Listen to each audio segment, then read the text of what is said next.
Salut à tous, bienvenue à cette deuxième partie sur cette série des méthodes de recherche par sondage. Et vous êtes à votre numéro de Minutes of Learning de RMDC Lab.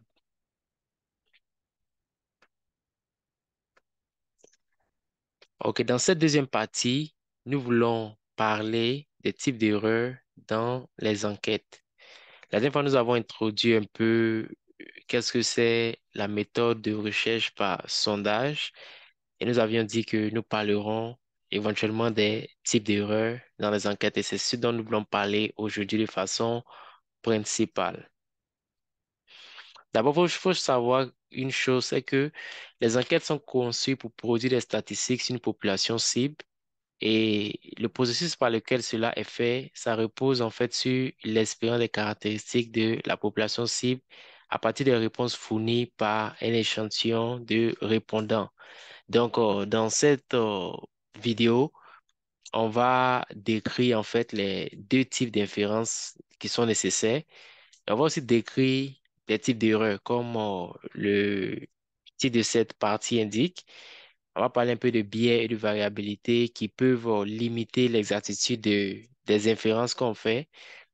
Et et voilà, donc une chose à savoir, c'est que deux des principaux objectifs de la méthodologie de recherche par sondage sont de minimiser l'erreur dans les données recueillies par les enquêtes et aussi de mesurer l'erreur qui fait nécessairement partie de toute enquête. Donc, on veut non seulement minimiser, mais on veut être aussi à mesure de mesurer cette erreur-là, en fait. Donc, c'est ce dont nous allons parler. Donc, un aperçu, déjà, regardons un peu ce diagramme. Je vais prendre le temps d'expliquer un peu ce que vous voyez là sur l'écran. Donc, cette figure, par exemple, nous montre sous forme graphique, en fait, le fonctionnement de l'analyse des données d'enquête et les inférences sur lesquelles elles reposent.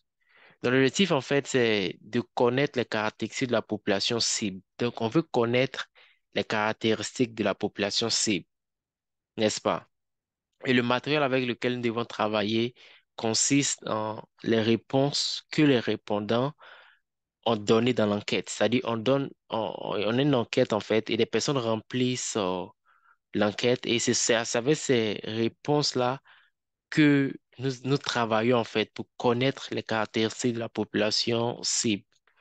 Et donc, nous tabulons les réponses et on veut faire une hypothèse que les réponses sont des mesures précises. Donc, l'hypothèse, en fait, c'est que les réponses qu'on a sont des mesures précises des caractéristiques des répondants que nous essayons de décrire. Et nous aimerions ensuite pouvoir supposer davantage qu'en décrivant l'échantillon de répondants, nous décrivons avec précision l'ensemble de la population cible. Donc, on essaie de savoir, en fait, quelles sont les caractéristiques de la population cible. Et pour cela, on a un échantillon, en fait. Et cet échantillon est composé des membres de la population de cette population cible-là qui répondent aux questions. Et ben, l'outil qu'on a, en fait, ce sont les réponses données par ces répondants. Voilà, donc, mais qu'est-ce qu'on remarque lorsqu'on veut, par exemple, lorsqu'on veut connaître les caractéristiques de la population cible et qu'on a un échantillon? Un problème peut se produire, en fait. Et le premier problème, c'est déjà dans quelle mesure, en fait, l'échantillon répondant au sondage reflète la population. Donc, on veut savoir, par exemple, on a une grande population, on ne peut pas étudier toute la population faute de ressources, que ce soit le temps, les moyens financiers, etc. Donc, on prend un échantillon, en fait. Mais un problème la question qu'on peut se poser, en fait, dans quelle mesure l'échantillon qu'on a collecté de ces répondants-là, dans quelle mesure cet échantillon-là représente, en fait, ou reflète la population cible? Donc, on va voir que si cet échantillon, par exemple, ne respecte pas ou ne représente pas de façon, euh, voilà, de façon réelle ces populations cibles, on peut avoir une erreur, en fait. Ça s'introduit une erreur dans les enquêtes. Donc, c'est un peu là le premier type d'erreur.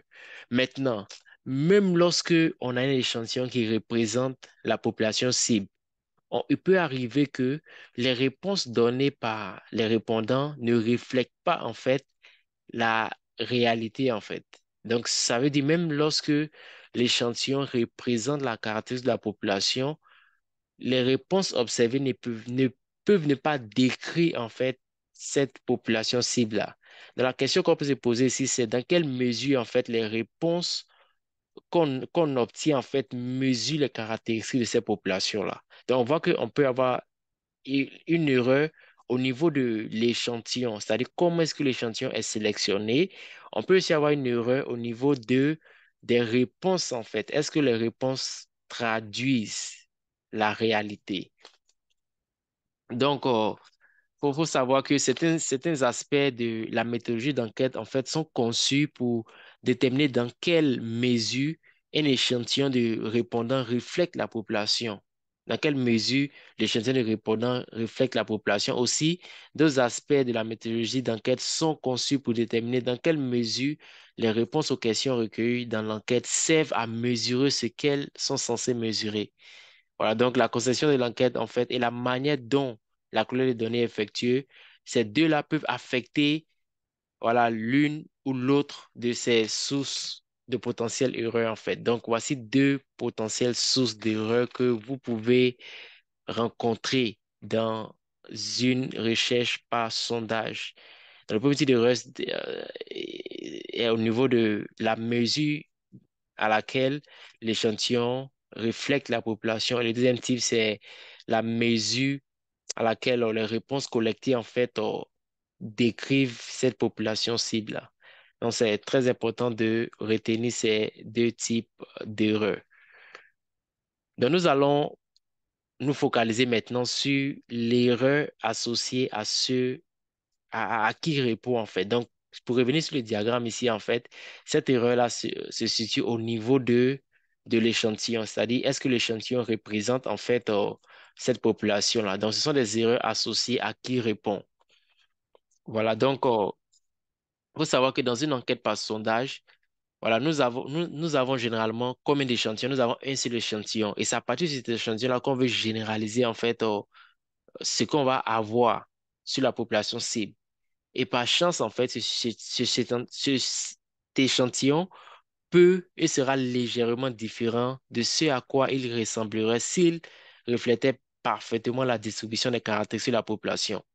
Donc, ça dit, il y a de fortes chances que l'échantillon qu'on aura soit un peu différent, en fait, de la population cible. Les caractéristiques de l'échantillon soient un peu différentes des caractéristiques de la population cible. Donc, l'un des objectifs, en fait, de la méthodologie d'enquête ou de recherche par sondage, c'est de minimiser, en fait, les différences aléatoires entre l'échantillon et la population.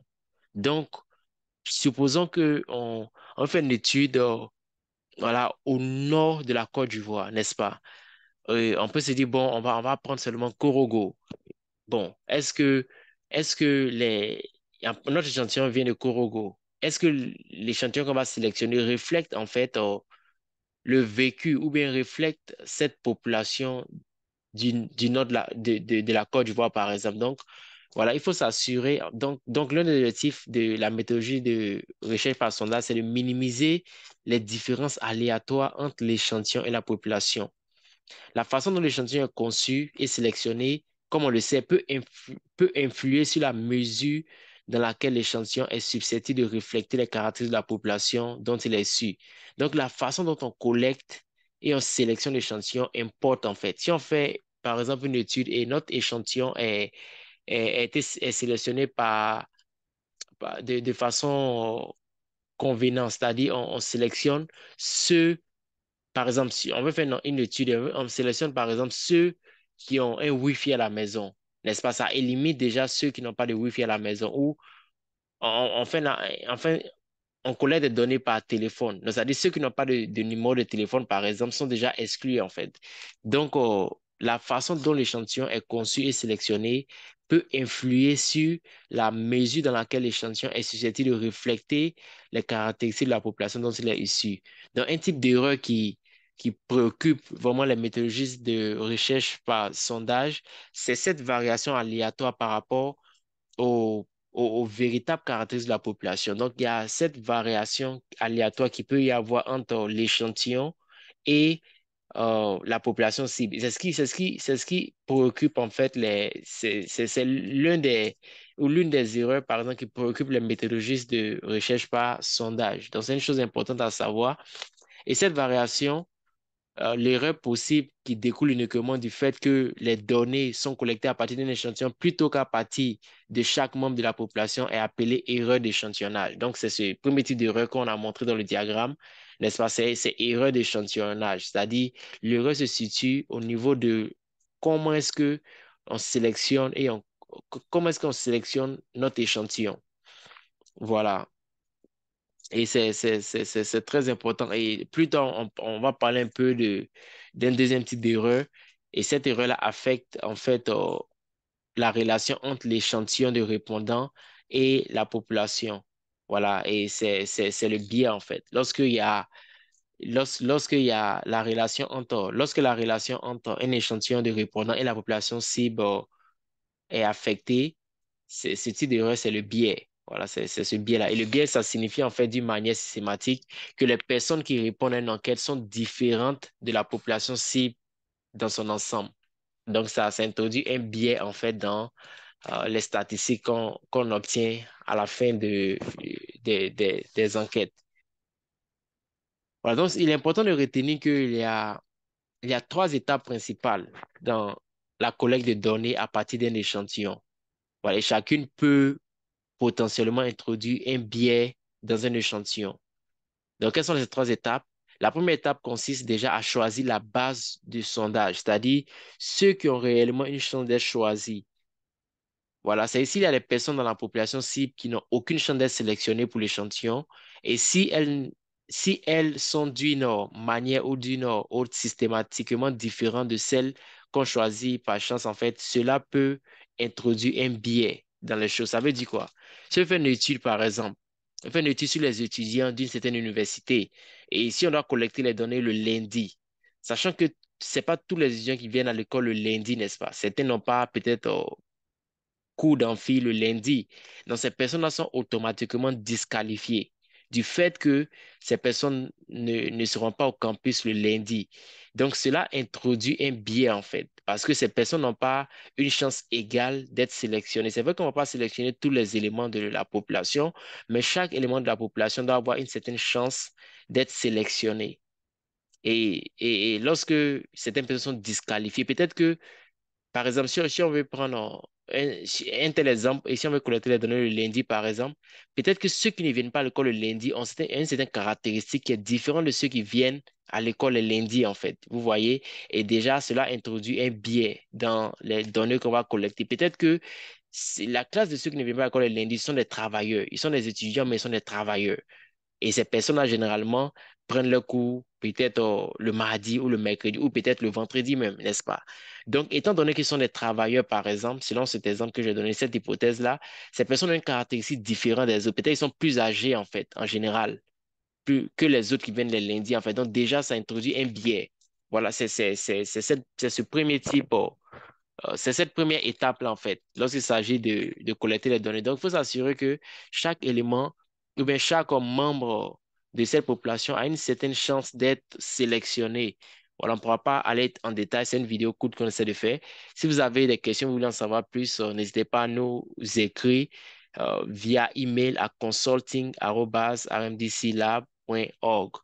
Et la deuxième étape, en fait, c'est les échantillons à partir desquels les données sont collectées peuvent être également biaisés, c'est-à-dire si d'une manière ou d'une autre, le processus de sélection des personnes faisant partie de l'échantillon n'est pas aléatoire.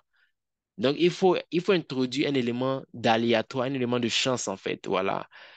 Parce que si ce processus-là, si la manière dont, si le processus de sélection des personnes faisant partie de l'échantillon n'est pas aléatoire, le résultat pourrait être un échantillon de répondants différent de la population cible dans son ensemble. Il faut introduire également un élément d'aléatoire. Et la troisième étape, c'est souvent le fait de ne pas recueillir les réponses de toutes les personnes sélectionnées pour faire partie de l'échantillon. Et ça introduit en fait une source de biais également. Donc souvent, on arrive à sélectionner des personnes. Peut-être tout le monde a la même chance d'être sélectionné, mais lorsqu'on sélectionne, on n'a pas les réponses de tout le monde en fait. Cela peut introduire un biais parce que ceux qui ne répondent pas peuvent avoir une caractéristique en commun en fait. Donc c'est important de retenir ça. Donc pour récapituler cette petite partie, il y a trois étapes dans le processus de collecte de données à partir d'un échantillon. Donc c'est important de s'assurer qu'on suit ces trois étapes. Donc, avant de passer à l'autre type d'erreur, voilà, il est important de comprendre en fait la distinction entre ces deux types d'erreurs dans les données. Donc, il y a l'erreur d'échantillonnage. Comme on a dit, c'est le premier type d'erreur dont il a été question jusqu'à présent. C'est une erreur aléatoire. C'est une erreur aléatoire. C'est-à-dire par hasard, il y aura parfois trop de femmes d'un échantillon que d'hommes. Parfois, il peut y avoir trop peu de femmes, n'est-ce pas? Mais en moyenne, une série d'échantillons correctement tirés aura très près, voilà, aura très près du même pourcentage de femmes que la population dans son ensemble. C'est-à-dire que si on a une population d'étudiants et que dans l'ensemble, dans la population générale, on voit qu'il y a peut-être 60% de femmes, 40% d'hommes. Si on arrive à tirer un échantillon de façon aléatoire, même si on n'a pas eu 40% de femmes, par exemple, en moyenne, on va avoir un pourcentage de femmes qui est assez proche de ces 40% en fait. Donc, c'est important de retenir ça. Donc, l'erreur d'échantillonnage, c'est une erreur aléatoire. Voilà, et voilà, donc un défi en fait pour les méthodologistes et pour ceux qui utilisent cette méthode de recherche par sondage, c'est de minimiser cette variabilité de l'échantillon en fait. Voilà, donc c'est de minimiser la variabilité d'un échantillon à l'autre pour augmenter la probabilité que ces caractéristiques d'un échantillon donné soient très proches de celles de la population dans son ensemble. Donc, j'espère que c'est un peu clair. Voilà, donc c'était ça l'erreur associée à qui répond. Maintenant, on a aussi une erreur qui est associée aux réponses. Voilà. Pour revenir au diagramme, c'est cette deuxième partie, en fait. Dans quelle mesure les réponses mesurent les caractéristiques à décrire. Donc, c'est l'erreur associée aux réponses. Voilà, donc pour comprendre un peu l'erreur associée aux réponses aux questions de l'enquête, il faut que l'on comprenne d'abord ce qui est mesuré, n'est-ce pas? C'est qu'est-ce qu'on essaie de mesurer. Dans la théorie, on pourrait diviser en fait ce que les enquêtes tentent de mesurer en deux catégories. La première catégorie, ce sont les faits objectifs et la deuxième catégorie sont les faits subjectifs. Par exemple, lorsqu'on demande l'âge, par exemple, de quelqu'un dans un sondage, c'est objectif en fait parce qu'on suppose que voilà, la personne, quelqu'un qui a 30 ans dira 30 ans, quelqu'un qui a 20 ans dira 20 ans, etc. Mais il y a des, il y a des états subjectifs qu'on essaie de collecter, en fait. Par exemple, si on veut mesurer, par exemple, le degré de satisfaction au travail, c'est pas objectif, c'est subjectif. Peut-être il aura une échelle qui sera présentée de 1 à 5. Quel est votre niveau de satisfaction au travail, n'est-ce pas? La personne peut prendre 3, 2, etc. Donc, mais ces types de faits-là ne sont pas objectifs, mais sont des états plutôt subjectifs. Donc, les faits objectifs, en fait, comprennent, voilà, comme je disais, il y a l'âge, il y a la taille de la personne, voilà, l'emploi, etc., etc. Voilà, mais les états subjectifs, comme je le disais tantôt, incluent, par exemple, la durée pendant laquelle la personne s'est sentie fatiguée, par exemple. Et si une personne ou non a des opinions politiques, libérales ou conservatives, le niveau de satisfaction, tout ça, c'est subjectif. Donc, conceptuellement, la façon dont nous évaluons les réponses à une question consiste à mesurer dans quelle mesure elles correspondent à la vérité, n'est-ce pas? Parce que on envoie un survey aux gens et les gens répondent, mais on veut savoir dans quelle mesure, en fait, l'information obtenue correspond à la vérité. Donc, par exemple, si nous demandons aux répondants de l'enquête des faits objectifs tels que la taille, l'âge ou l'emploi, etc., en théorie, on peut obtenir des informations indépendantes par rapport, voilà, par rapport auxquelles évaluer les réponses à la question de l'enquête. Voilà, on peut mesurer la taille du répondant, de celui qui répond. Par exemple, si la personne est devant nous, par exemple, on peut juste mesurer sa taille et on a la réponse, on a la vérité en fait. On peut vérifier le statut d'emploi, par exemple, en examinant les dossiers de la personne. On peut, c'est-à-dire, en faisant cela, nous avons pu évaluer directement la précision des réponses. On sait que la réponse que la personne a donnée, c'est correct en fait. Mais en revanche, il n'y a pas, il n'existe il n'y a pas de moyen, en fait, objectif de vérifier ou d'évaluer le rapport d'une personne sur la fréquence à laquelle elle s'est sentie fatiguée. Voilà, si quelqu'un dit, je me suis senti fatigué 5 jours sur 7, on ne peut pas vérifier ça en fait. On ne peut pas vérifier. Ce sont ces faits subjectifs, comme j'avais dit en fait. Donc, les erreurs peuvent causer en fait par toutes sortes de choses. Par exemple, celui qui répond à la question peut mal comprendre la question. Ça peut introduire une erreur dans le sondage ou dans l'enquête. La personne peut ne pas avoir les informations nécessaires pour répondre ou peut déformer même les réponses pour bien paraître, n'est-ce pas? Par exemple, si on pose la question de, par exemple, si on fait une enquête sur le VIH-Sida, on peut poser la question que tu as le VIH-Sida, par exemple. Et la personne veut peut-être mieux paraître, même si la personne avait, la personne peut dire non, j'ai pas en fait, pour mieux paraître. Voilà, donc c'est important de retenir ces choses. Maintenant, certains répondants aussi ne connaissent peut-être pas exactement leur taille. Et lorsqu'on leur pose, par exemple, quelle est ta taille, ils peuvent ne pas connaître leur taille, en fait. Ils peuvent donner une estimation. Ils vont dire, bon, je pense que j'ai 1,60 m ou j'ai 1,80 m, mais ils ne savent pas vraiment. Ils n'ont jamais pris le temps de se mesurer, par exemple. D'autres pourraient arrondir leur taille vers le haut ou vers le bas, n'est-ce pas? Voilà, pensant qu'être plus grand ou plus petit pourrait être plus effrayant. Donc, les estimations des répondants sur le degré de fatigue au cours de la semaine écoulée peuvent être affectées par leur degré de fatigue au moment où ils répondent aux questions. Parce qu'il y a des gens, par exemple, la semaine passée, combien de jours tu étais fatigué, en fait? Si les personnes sont fatiguées à l'instant où ils répondent à la question, cela peut affecter la réponse qu'ils donneront, n'est-ce pas? Donc, c'est important de retenir aussi le fait est que dans la mesure où les réponses sont affectées par des facteurs autres que les faits sur lesquels la réponse devrait être fondée, il y a une erreur dans la réponse. Donc, ce sont des erreurs associées aux réponses dont on parle ici. Donc, pour les questions conçues pour mesurer des faits objectifs, même pas des faits subjectifs, il est également possible que les réponses soient biaisées. Voilà, c'est pas parce que c'est pas la question ne peut pas mesurer des faits subjectifs qu'elle ne peut pas être biaisée. Comme on le disait, d'une manière complètement analogue au biais par rapport aux échantillons. Ce que le biais signifie dans le contexte en fait des réponses ici, c'est qu'en moyenne, les erreurs dans les réponses, la façon dont les réponses diffèrent de la vraie réponse sont plus susceptibles d'être dans une direction que dans une autre, en fait. C'est important de retenir cela. Par exemple, les répondants peuvent, voilà, sous-déclarer le nombre de cigarettes qu'ils fument, par exemple. Si c'est un type d'enquête où on veut savoir combien de cigarettes par jour une telle personne fume, la personne peut donner un nombre qui est très bas, en fait.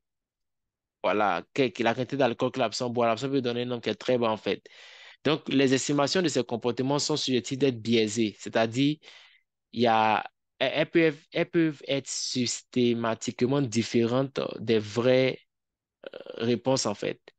Donc, l'idée en fait de validité des mesures subjectives ne peut être observée directement, mais elle peut être déduite en fait, d'études sur la façon dont les réponses sont liées à d'autres mesures similaires. Donc, c'est important. Voilà pourquoi, comme elle dit, c'est une vidéo introductive toujours. Voilà, sinon, nos experts à MDC Lab pourront vous conduire en fait. Lorsque vous voulez conduire une recherche par sondage, nous avons des experts qui pourront vous guider en telle enseigne que voilà, la variabilité entre votre échantillon et votre population cible est minime et en même temps aussi, le biais qui est introduit par les réponses soit également minimisé en fait. Donc, n'hésitez pas à nous écrire à consulting@rmdclab.org. Voilà. Une chose aussi à retenir, c'est que parce que nous ne pouvons pas mesurer directement la vraie valeur des états subjectifs, nous ne pouvons pas non plus mesurer le biais. Voilà, donc c'est une chose à retenir. Voilà, donc le degré auquel les réponses diffèrent systématiquement d'un vrai score dans une direction, voilà, souvent ça peut être vraiment difficile à mesurer. Mais il y a des astuces, en fait, qu'on peut employer dans le sondage pour minimiser cela, en fait. Voilà. Pour minimiser cela, c'est de poser souvent des questions. On peut poser peut-être une question à un sens positif et une autre question négative. Par exemple, demande à quelqu'un, par exemple, voilà, est-ce que vous supportez vivre avec des personnes d'une ethnie différente, n'est-ce pas? La personne peut répondre. Maintenant, si on sait, par exemple, que voilà, la personne peut répondre oui. Maintenant, on peut poser la question autrement pour s'assurer que le oui de la personne, c'est vraiment un oui, en fait. Quand, quand, voilà, quand est-ce quand fut la dernière fois où vous avez vécu, par exemple, avec quelqu'un d'ethnie différente? La personne peut dire, bon, je n'ai jamais vécu. En fait, cela peut le point que je suis en train de faire ici, de dire ici, c'est qu'il y a des méthodes pour nous assurer que la réponse des faits subjectifs, en fait, est avérée. Donc, on peut poser des questions différemment. Comme je disais, n'hésitez pas à nos écrits et nos experts en méthode de recherche par sondage pourront vous aider à réussir votre recherche par sondage. Voilà, donc, pour terminer, voilà, nous allons faire une récapitulation de la nature de l'erreur dans les enquêtes. Donc, comme on disait, il y a deux inférences qu'on fait dans une méthode de recherche par sondage. La première inférence, c'est de l'échantillon à la population. On prend l'échantillon, puis on veut arriver à généraliser les résultats sur une population. Et le deuxième type d'inférence qu'on fait, c'est des réponses aux vraies caractéristiques. On veut voir est-ce que les réponses qu'on obtient sont, voilà, sont conformes aux caractéristiques vraies. Donc, voilà les deux types d'inférences qu'on fait. Et chaque type d'inférence peut être influencé par des types d'erreurs, en fait. Donc, il y a des erreurs aléatoires. Par exemple, l'erreur d'échantillonnage, c'est une erreur aléatoire, n'est-ce pas? Parce que par chance, en fait, notre échantillon peut être différent de la population cible. Les caractéristiques de notre échantillon peuvent être différentes des caractéristiques de la population cible. Donc, cette erreur d'échantillonnage, c'est aléatoire. Maintenant, il peut aussi y avoir une erreur biaisée. Voilà, par exemple, lorsque des personnes de plus de 65 ans sont systématiquement moins susceptibles de répondre aux sondages téléphoniques et sont donc sous-représentées dans les données des sondages téléphoniques, c'est lorsque on utilise des méthodes en fait qui disqualifient un certain groupe de la population parce que soit la population n'a pas accès aux ressources ou la population, comme je donne l'exemple en fait, lorsque on veut faire un sondage à l'université, quand on veut collecter les données le lundi en fait, c'est-à-dire ceux qui ne viennent pas au campus le lundi sont disqualifiés en fait. Ce type d'erreur aussi peut être introduit en fait. Et c'est aussi une erreur au niveau de l'échantillon, n'est-ce pas? Mais c'est une erreur biaisée en fait. C'est pas une erreur aléatoire. L'erreur aléatoire, c'est lorsqu'on prend, on prend, même lorsque l'échantillonnage est fait de façon aléatoire, est sélectionné de façon aléatoire, on peut toujours avoir une erreur en fait d'échantillonnage. Cette erreur est aléatoire, comme le nom l'indique. Mais lorsque par la méthode qu'on utilise, certaines personnes sont exclues, en fait. C'est ce type d'erreur qui est associé à l'échantillon, en fait, ou à la première inférence de l'échantillon à la population. C'est une erreur biaisée. Voilà, maintenant, au niveau des réponses aux vraies caractéristiques aussi, on peut avoir une erreur aléatoire, c'est lorsque on a l'invalidité, en fait. Voilà, on a l'invalidité. Mais une erreur biaisée qui est associée aussi au niveau des réponses aux vraies caractéristiques, c'est lorsque, par exemple, quelqu'un donc, lorsqu'on pose une question, le nombre de cigarettes par jour, le nombre de cigarettes fumées est systématiquement sous-déclaré dans les enquêtes. Donc, cela introduit, par exemple, un biais au niveau des réponses aux vraies caractéristiques. Donc, c'était juste, voilà, un bref aperçu de, voilà, des types d'erreurs dans la méthodologie de recherche par sondage. Donc, prochainement, nous allons passer un peu plus de temps sur l'échantillonnage, c'est la troisième partie. Et après ça, nous allons voilà, aborder aussi la mise en œuvre d'un plan d'échantillonnage qui est très important. En cinquième partie, nous allons parler des méthodes de collecte de données. Et en sixième partie, nous allons parler de comment concevoir des questions pour être de bonnes mesures, n'est-ce pas? Vu qu'on sait qu'il y a des erreurs qui sont associées à qui répond, n'est-ce pas? Ou à la, des erreurs qui sont associées à qui répond, des erreurs qui sont associées aux réponses elles-mêmes. Et on sait que si une question, si un répondant n'a pas bien compris la question, voilà, il ne va pas répondre comme il se doit, n'est-ce pas? Ça introduit un biais dans les analyses. Donc, on va parler de concevoir des questions pour être de bonnes mesures. Et en septième partie, nous allons parler de l'évaluation des questions et des instruments d'enquête. Et dans cette partie, le but, en fait, c'est de vous amener à savoir si une question est bonne. Et voilà, voilà, une compétence très utile à avoir. Et donc, voilà, c'était tout pour aujourd'hui. Donc, comme à RNDC Lab, notre but, c'est de transformer des vies au travers de la recherche. Et voilà, nous faisons cette vidéo également pour partager certains tips. Et si vous voulez vraiment aller plus loin, savoir davantage, n'hésitez pas à nous écrire voilà, via email à consulting@rmdclab.org. Merci et à très bientôt.